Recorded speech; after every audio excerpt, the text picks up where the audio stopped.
अमित शाह जी जिंदाबाद। जिंदाबाद जिंदाबाद अमित शाह जी जिंदाबाद। जिंदाबाद जिंदाबाद।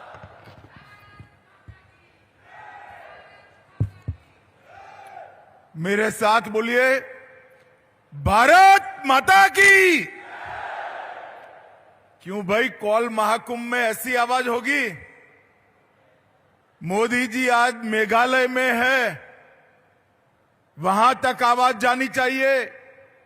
मेरे साथ सभी लोग हाथ उठाइए। फिर से मध्य प्रदेश में भाजपा सरकार बनाने के संकल्प की मुट्ठी भींचिए और प्रचंड आवाज से बोलिए, भारत माता की, भारत माता की। मंच पर उपस्थित मध्य प्रदेश के गरीबों के हितैषी और मध्य प्रदेश के लोकप्रिय मुख्यमंत्री श्रीमान शिवराज सिंह चौहान जी, मोदी जी की मंत्रिपरिषद में मेरे साथी श्री फग्गन सिंह कुलस्ते जी, भाजपा अध्यक्ष मध्य प्रदेश के और सांसद श्री बीडी शर्मा जी, सतना के लोकप्रिय सांसद और मेरे मित्र भाई गणेश सिंह जी, हमारी जनजातीय मंत्री सुश्री मीना सिंह जी, श्री रामखिलावन पटेल जी, बिसाहू लाल सिंह जी, श्री शरद कौल जी, श्री रामलाल रोतेल जी, हमारे प्रभारी मंत्री श्री विजय शाह जी, और आज नजर भी न पहुंच सके इतनी दूर तक इस सबरी कुंभ में आए हुए, कौल महाकुंभ में आए हुए सभी मेरे प्यारे भाइयों बहनों, आपको प्रणाम, जोहार, नमस्कार। मित्रों, शिवराज जी ने बहुत लंबी बात करी है, मुझे कोई लंबी बात नहीं करनी है। आज एक बहुत बड़ा दिन है, सबरी जयंती है। एक जनजाति मां अपनी भक्ति से युगों युगों तक, राम भक्ति से युगों युगों तक लोगों के लिए प्रेरणा बन जाए, ऐसा जीवन और ऐसी भक्ति सबरी मां की थी। हम सभी उनको प्रणाम कर कर आज जयंती पर उनको याद करते हैं। मैं जब यहां आया हूं तब मां शारदा की इस पवित्र भूमि को भी प्रणाम करना चाहता हूं। मां की इस भूमि पर मैं मेरे जीवन में तीसरी बार आया हूं। जब जब भी आया नई ऊर्जा और चेतना लेकर गया हूं, और ये मां समग्र विश्व का कल्याण करने वाली मां है, और आप सभी लोग सौभाग्यशाली है कि इनके सानिध्य में आपको रहने का मौका मिला है। मित्रों, आज करोड़ों रुपये के शिलान्यास और लोकार्पण शिवराज जी ने मेरे हाथों से कराए हैं। 70 निर्माण कार्य, 507 करोड़ के शिलान्यास, 26 करोड़ के छोटे छोटे कामों का लोकार्पण, और आज मैं मन से शिवराज जी को और भाजपा सरकार को बधाई देना चाहता हूं कि आपकी सभी जरूरियातों को समझकर ढेर सारे भाजपा सरकार के संकल्प हमारे मुख्यमंत्री शिवराज सिंह ने कौल जाति और आदिवासी भाइयों बहनों के लिए लिए। मैं पहले जबलपुर आया तब उन्होंने 14 घोषणाएं करी थी। मुझे लगता था मेरी उपस्थिति में मुझसे शिवराज जी घोषणाएं करा रहे हैं, पूरी नहीं होगी तो मध्य प्रदेश के ट्राइबल भाई बहन मुझे पकड़ेंगे मगर आज उन्होंने हिसाब दे दिया। 14 की 14 घटना घोषणाएं समाप्त हो चुकी हैं। और मित्रों, यही भारतीय जनता पार्टी की पहचान है। अंत्योदय, समाज के गरीब से गरीब व्यक्ति को समाज में सम्मान के साथ जीने का रास्ता लेकर जाना, ये हमारी सरकारों का संकल्प होता है। जब आपने मोदी जी की पहली बार सरकार बनाई 2014 के अंदर, तब मोदी जी ने पहले भाषण में कहा था कि मेरी सरकार आदिवासियों की सरकार है, दलितों की सरकार है, पिछड़ों की सरकार है और गरीबों की सरकार है। दुनिया भर में एक संदेश सरकार की प्राथमिकताओं के लिए मोदी जी ने भेज दिया था। और आज 9 साल बाद पीछे मुड़कर देखते हैं तो मोदी जी ने अपने बोली हुई एक एक बात को न केवल सच साबित किया, इसको जमीन पर उतारने का काम किया है। एक जमाना था, कांग्रेस की सरकार थी, गरीबों के घर में शौचालय नहीं था। मोदी जी की सरकार ने 10 करोड़ गरीबों के घर में शौचालय बनाए। इसमें सबसे ज्यादा शौचालय मेरे आदिवासी भाइयों बहनों के घर में हुए, अनुसूचित जाति के घर में हुए।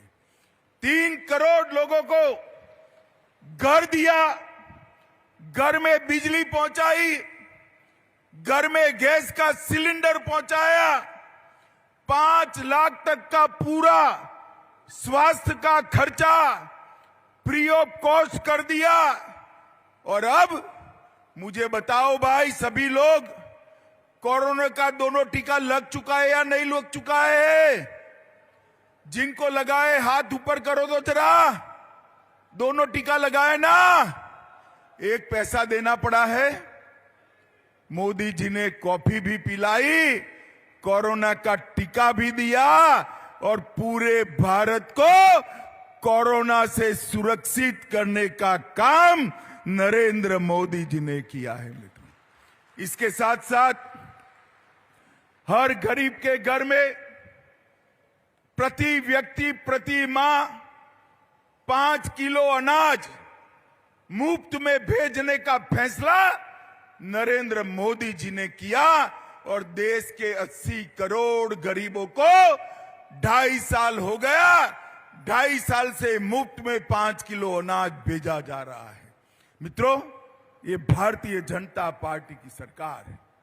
कौल समाज के सभी भाइयों बहनों को मैं आज यहां आया हूं तब 1831 का कौल विद्रोह भी याद कराना चाहता हूं। भारतीय जनता पार्टी की सरकार ही है जिन्होंने जनजातियों ने किए हुए स्वतंत्र संग्राम के स्मारक बनाने का काम किया। मोदी जी ने 200 करोड़ के खर्चे से देश भर में 10 स्मारक बनाने का निर्णय किया। इसमें हमारा कौल विद्रोह का भी जिक्र सभी स्मारकों में समाहित किया गया है। यहां पर गोंड महारानी दुर्गावती की बहादुरी हो, रानी कमलापति का बलिदान हो, अमर सेनानी बुद्धू भगत, जोवा भगत, मादारा महतो, इनकी बात हो, ये सभी को हमारी मध्य प्रदेश सरकार ने, शिवराज जी ने कहीं न कहीं जोड़कर याद रखने का काम हमने किया है। मुझे बताओ, जनजाति समाज के भाइयों बहनों, 70 साल तक कांग्रेस ने एक भी जनजाति समाज के बेटे या बेटी को राष्ट्रपति नहीं बनाया था। नरेंद्र भाई ने एक गरीब आदिवासी की बेटी श्रीमती द्रौपदी मुर्मू को राष्ट्रपति बनाकर समग्र जनजाति समाज का सम्मान करने का काम किया है। और लगभग 5 करोड़ के खर्चे से रघुनाथ शाह और शंकरसा का स्मारक भी हमारे शिवराज जी ने बनाया और ढेर सारी योजनाएं लाए। मित्रों, नरेंद्र मोदी सरकार आदिवासियों के लिए, अनुसूचित जनजाति के लिए बजट का परिव्यय कांग्रेस की सरकार में 24,000 करोड़ था। मेरी बात ध्यान से सुनना, कांग्रेस की सरकार पूरे देश में 24,000 करोड़ रुपया खर्च करती थी। आज नरेंद्र मोदी सरकार 24,000 से बढ़ाकर 89,000 90,000 करोड़ रुपया खर्च करती है। आदिवासी भाइयों बहनों के लिए स्कूलों का, बच्चों का पहले सिर्फ 167 कुल स्वीकृत किए गए एकलव्य मॉडल स्कूल, अब 690 किए गए हैं। और इसके साथ साथ सिर्फ 1,000 करोड़ रुपया कांग्रेस छात्रवृत्ति देती थी, मोदी जी ने इसको 2833 करोड़ रुपया तक पहुंचाकर कई गुना बढ़ाया है। मित्रों, मैं ज्यादा बात नहीं करना चाहता। यहां बीच में थोड़ा समय पंजे की सरकार आई, कांग्रेस की सरकार आई। शिवराज जी ने, भाजपा सरकार ने जितने भी गरीबों के, जनजाति के काम शुरू किए थे, कांग्रेस सरकार ने सारे रोक दिए। तो भगवान भला करे, उनकी कुबती सूझी, सरकार गिर गई। शिवराज जी की भाजपा सरकार फिर से बनी और शिवराज जी ने वो सारी योजनाओं को फिर से चालू करने का काम किया है। ऊपर मोदी जी, नीचे शिवराज जी, ये डबल इंजन की सरकार मध्य प्रदेश के हर गरीब के जीवन में सुख पहुंचाने के लिए संकल्पित है। मैं आज यहां आया हूं एक मेडिकल कॉलेज के उद्घाटन के लिए और आपके दर्शन करने के लिए, परंतु साथ में मैं कहना जरूर चाहूंगा, इसी वर्ष में चुनाव आने वाला है। चुनाव में भारतीय जनता पार्टी की सरकार को फिर से बनाना है। मुझे बताइए, सभी लोग भाजपा सरकार चुनेंगे क्या? अरे जोर से बोलिए, चुनेंगे क्या? कमल के निशान पर बटन दबाएंगे? मोदी जी के हाथ मजबूत करेंगे? मध्य प्रदेश में फिर से भाजपा सरकार लाएंगे? तो मेरे साथ दोनों हाथ उठाइए, उठाइए दोनों हाथ। और आज शिवराज जी ने बहुत सारी घोषणाएं की है, उनका धन्यवाद करके जोर से भारत माता का जयकारा लगाइए। बोलिए, भारत माता की, भारत माता की, वंदे वंदे वंदे। बहुत बहुत धन्यवाद। माननीय केंद्रीय गृह एवं सहकारिता मंत्री श्री अमित शाह जी कार्यक्रम के मुख्य अतिथि। अब माननीय केंद्रीय गृह मंत्री जी तथा माननीय मुख्यमंत्री जी से विनम्र आग्रह है कि आप अपने कर कमलों से हितग्राहियों के हित लाभों का वितरण करें। सबसे पहले हम आमंत्रित कर रहे हैं